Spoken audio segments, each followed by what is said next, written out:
Welcome back to Best Prop for You. Today we're diving into gold once again, which is under selling pressure as the dollar actually regains its strength.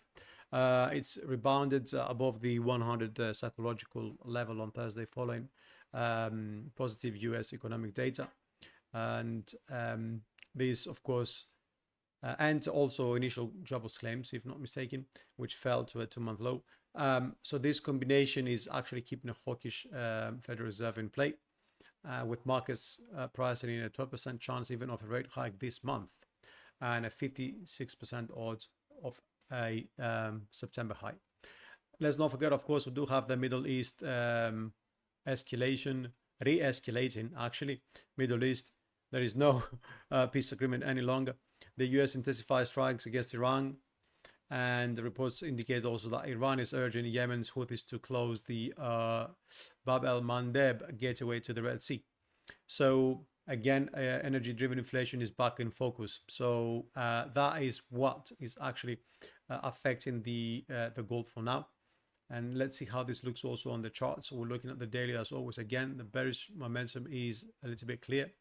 We remain below the 50. We see this daily decline on Thursday today, right? And we do also see, of course, the attempt we had that was rejected at the median line at 4,200, following the double divergence we identified in our last video, as well as the double bottom here that we saw, and we said we expected a leg up to 4,250 or so. Obviously we didn't get as high, but we got the more than half the way.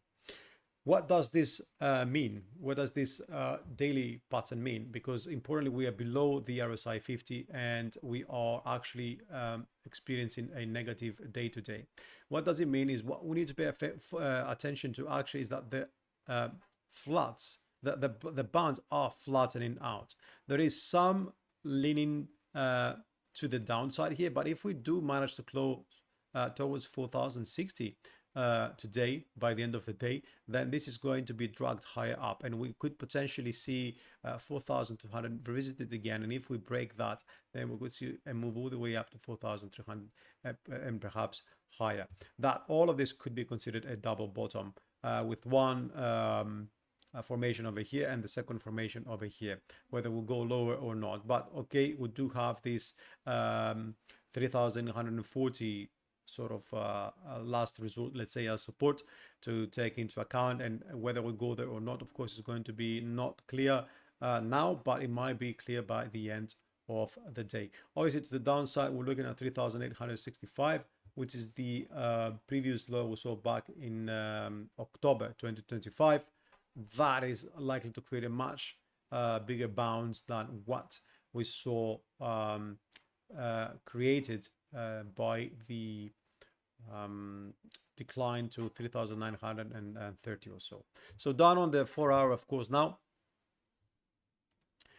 we are looking again at another hidden divergence. Okay, so it's like we see a repeat of this pattern, because we do see again a potential double bottom here, right, with the neckline being here. So if that happens, if we're going to reclaim 4,050 and 4,110 or so, we'll be looking for a potential measured move projection or move up to 4,220, which is actually close to where we were before. So going up here, then again, is going to dictate the reaction up here is going to dictate what happens next. If we do reclaim that level, then we're looking at 4,390. If we don't, we might see a double top formation here and then another reversal to the downside. For now, what we do care about on the 4-hour is that we do see some sort of hidden bullish divergence here, okay, and we see a rejection at the bottom of the lower Bollinger band. So essentially, if this 4,375 actually holds, we could see prices moving all the way up to 4,030 and then 50, and then the 4,100 level and take it from there. Obviously, because we're just down on the 4-hour, we need to see how this could potentially play out in the shorter term, and if the signals between the daily, the 4-hour and the 1-hour chart give us a bit more clarity on the direction. As you can see, we have also a potential 1-hour divergence here on the RSI. Okay, same signal as on the 4-hour. We saw a $50 decline, however, which is important for context. This means that, you know, for now, this might just be initial take profit from here.